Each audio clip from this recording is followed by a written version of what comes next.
Elise, la reina de las arañas. La belleza es otra forma de poder, capaz de golpear más fuerte que cualquier espada. La dama Elise nació hace muchos siglos en el seno de la familia Quifera, una antigua y poderosa familia de Noxus, donde descubrió muy pronto lo útil que resultaba la belleza para influir sobre las mentes débiles. Al llegar a la mayoría de edad, comenzó un noviazgo con Bertholdt, el heredero de la casa Savan. Muchos se oponían al enlace, ya que fortalecería la casa Quifera a expensas de la casa Savan. Pero Elise puso todo su empeño en engañar a su futuro marido y manipular a sus detractores para asegurarse de que el enlace se llevara a cabo. Ella no lo sabía, pero este matrimonio político había sido planeado muchos años atrás por fuerzas extrañas que trabajaban desde las sombras a lo largo de todo el imperio. Bertholdt Savan era un simple peón en un juego mucho más grande. Aún así, fue una sorpresa que Elise lo dominara por completo y, aunque él continuó siendo la cara visible de la casa, estaba claro quién mandaba en realidad. Con el tiempo, su resentimiento creció. Una noche, durante la cena, en medio de su habitual atmósfera de frialdad, Bertholdt le reveló a su esposa que había envenenado su vino. Además, le exigió a Elise que se retirara de la sociedad y le permitiera a él hacerse con las riendas del poder. Convencida de que él tenía el antídoto consigo, Elise interpretó el papel de la esposa arrepentida y lloró y le suplicó a su marido que la perdonara. Justo cuando parecía que la había convencido, ella sacó un cuchillo y le atravesó el corazón.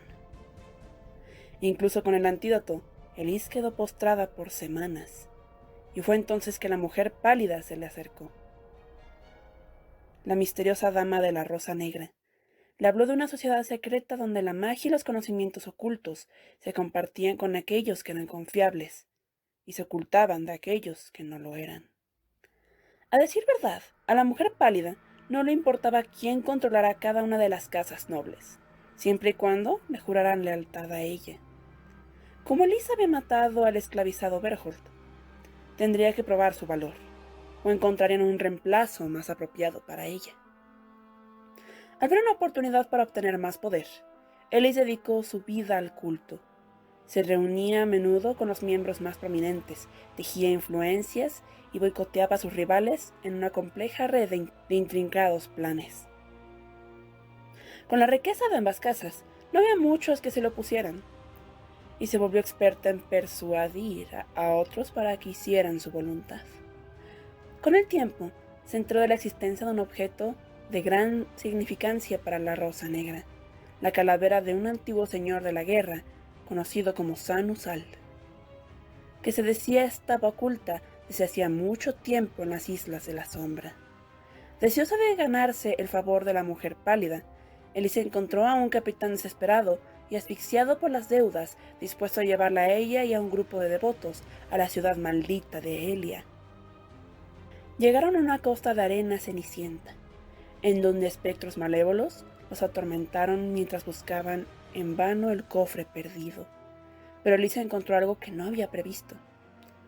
Una criatura de un pasado olvidado había anidado en las oscuras profundidades debajo de la ciudad. Este monstruo hinchado y quintinoso era el dios araña Vilemo, que emergió de las sombras para devorar a los intrusos. Antes de clavar sus colmillos en el hombro de Elise, ella cayó al suelo y comenzó a convulsionar a medida que el veneno desencadenaba terribles transformaciones en su cuerpo. Su espalda se estremeció con un movimiento ondulante, al tiempo que le brotaban de la carne unas patas de araña. Finalmente, jadeante por la agonía de la transformación, Elise dio vuelta y se encontró con que su nuevo amo se cernía sobre ella. Un entendimiento sin palabras fluyó entre ellos en ese momento, y Elise regresó a la playa sin que le molestaran los espíritus de las islas al entrar y salir de la arboleda. Algunas semanas después, cuando su barco arribó a la capital noxiana en el medio de la noche, Elise había recuperado su forma humana, aunque era la única criatura viva que quedaba a bordo. A pesar de que jamás se encontró evidencia de la calavera del señor de la guerra, la mujer pálida vio lo que significaba el nuevo y peligroso don de Elise, un medio seguro para ir y venir entre Noxus y las Islas de la Sombra. Las dos sellaron un pacto. La Rosa Negra proporcionaría a Elise incontables sacrificios involuntarios para ofrecerlos al dios araña, y ella, a cambio, recuperaría cualquier artefacto de poder que encontrara en aquellas tenebrosas costas prohibidas.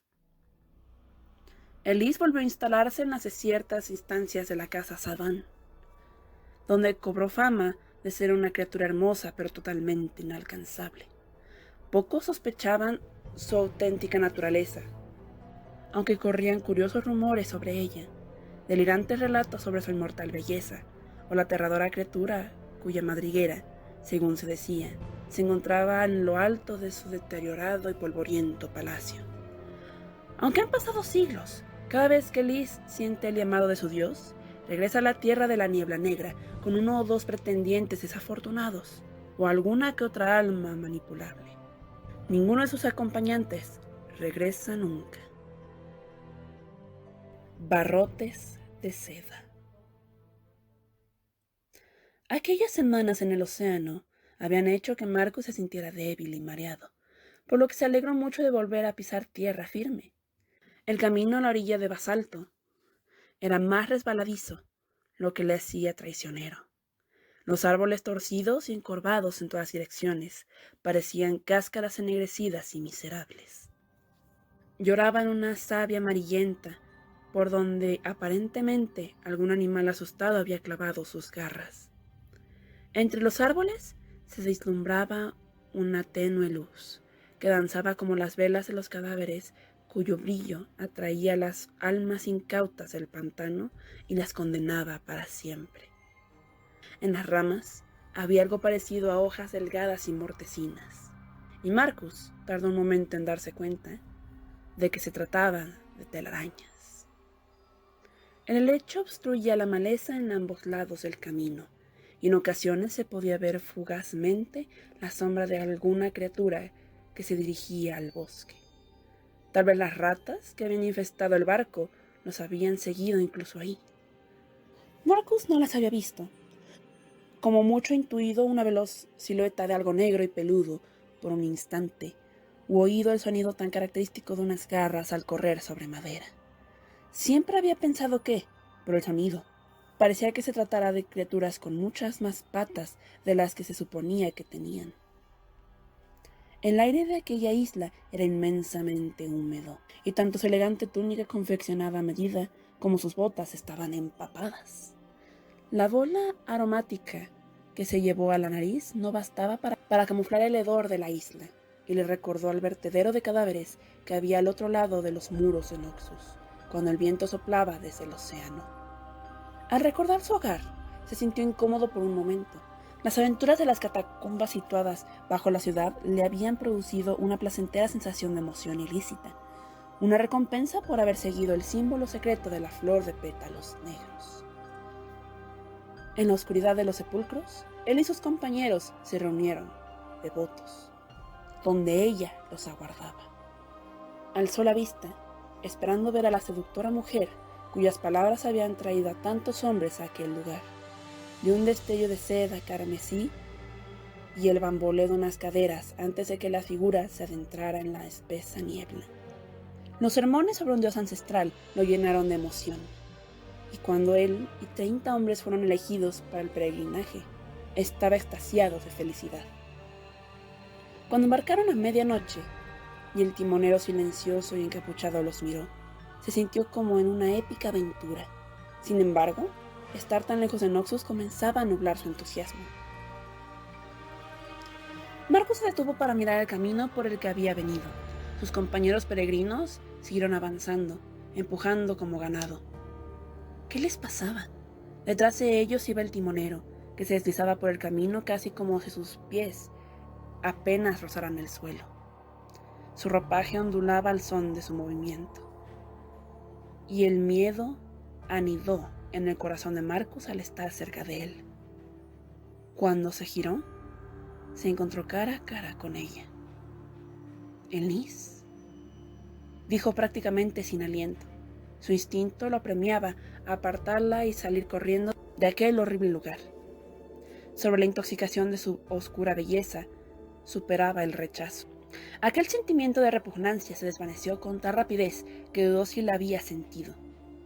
«Marcus», le contestó, y el sonido de su nombre en los labios de ella fue divino. Una oleada de placer le recorrió la columna. Su belleza lo atravesó y saboreó cada detalle de su forma perfecta. Sus rasgos eran angulares y muy definidos, a lo que se sumaba un lustroso cabello escarlata como el de una chica de alta cuna que había conocido en el pasado. Sus labios carnosos y el brillo oscuro de sus ojos lo atrajeron más aún a su red, con la promesa de un éxtasis inminente. Una capa negra y escarlata ceñida con un broche de 8 puntas cubría sus hombros y ondeaba a pesar de que no había viento. «¿Hay algún problema, Marcus?», preguntó. Su voz lo calmó como un bálsamo. «Necesito que estés en paz. ¿Lo estás, verdad, Marcus?» «Sí, Elise», dijo. «Estoy en paz». «Bien. Me disgustaría saber que no estás en paz ahora que estamos tan cerca». La mera idea de no complacerla hizo que el pánico recorriera a Marcus de arriba abajo y que el joven cayera al suelo. Envolvió las piernas con sus brazos que, igual que el alabastro, eran pálidos, fríos y delicados. «Lo que sea por mi señora», dijo. Ella bajó la vista para observarlo y sonrió. Por un instante a Marcus le pareció ver algo largo, fino y brillante bajo la capa. El movimiento era antinatural, nauseabundo, pero le daba igual. Elise le puso una de sus afiladas uñas negras bajo la barbilla e hizo que se alzara de nuevo. Un riachuelo de sangre se abrió camino por su cuello, pero él lo ignoró y siguió a Elise, que había dado la vuelta y lo guiaba hacia adelante. Él la siguió y en su mente no había más pensamientos que el de complacerla. Los árboles eran cada vez más delgados y el camino terminaba en un acantilado. Al ver los símbolos escarbados, Marcus sintió una punzada. Al pie del precipicio había una cueva que se asemejaba a unas fauces abiertas, y la determinación de Marcus se desvaneció, dejando paso al miedo. Elise le indicó que entrara, y él no tuvo fuerzas para resistirse. Al interior de la cueva era extremadamente oscuro y hacía un calor sofocante. Aquella oleada de calor apestaba de un modo parecido al de un matadero. En su interior, una voz le gritaba que corriera, que se alejara tanto como pudiera de aquel lugar terrible, pero sus pies traicioneros lo llevaron aún más adentro. De repente, sintió como caía una gota del techo y aterrizaba en su mejilla, y Marcus se encogió de dolor. Miró hacia arriba y vio formas pálidas como larvas, colgadas y agitándose. En la superficie translúcida de una telaraña recién tejida había una cara humana, y las redes acallaban sus gritos. «¿Qué es este lugar?», preguntó a la vez que se liberaba del velo del engaño. «Este es mi templo, Marcus», dijo Elise, y se soltó el broche de 8 puntas para sacarse la capa. «Y este es el cubil del dios de las arañas». Sus hombros se retorcieron y 2 extremidades se abrieron paso por su carne y le salieron por la espalda. Eran largas, oscuras y cortantes. Elise se fundió en la oscuridad convertida en una grotesca masa botargada. Sus piernas colosales inclinaron el cuerpo hacia adelante, y la débil luz de la entrada de la cueva reflejó una miríada de facetas en sus ojos. La araña formaba un bulto enorme, peludo y recubierto de tumores mutantes y viscosos. El terror de su aspecto de pesadilla rompió finalmente el hechizo de Marcus, y éste corrió hacia la entrada de la cueva con la risa de Elise retumbándole en los oídos. Cuanto más avanzaba, más hilos se le iban pegando y ralentizaban su avance. Cuando oyó el sonido de las garras en movimiento, se supo perseguido, y sollozó al pensar en ella tocándolo. Tropezó con más hilos de sus redes y sintió que algo lo agarraba por el hombro. Marcus cayó de rodillas y el veneno paralizante comenzó a surtir efecto. Estaba encerrado en la cárcel de su propio cuerpo. Una sombra se cernió sobre él. Era el timonero que alargaba los brazos. Marcus gritó cuando su túnica cayó al suelo y reveló que en realidad No era un hombre, sino un sinfín de arañas agrupadas en forma de hombre. Miles de arañas cayeron sobre él, y sus gritos se fueron ahogando a medida que se introducían en su boca, sus oídos y sus ojos. Elise se inclinó para observarlo desde el aire, gracias a sus extremidades traseras. Ya no era hermosa, y menos aún humana. Sus rasgos reflejaban un hambre feroz que nunca sería saciado. La amenazadora belleza de su monstruoso dios araña alzó a Marcus del suelo con unas mandíbulas como cuchillas. Ahora tienes que morir, Marcus, dijo Elise. ¿Por qué? Balbuceó con su último aliento. Elise sonrió, con la boca repleta de colmillos como agujas. Para que yo pueda vivir.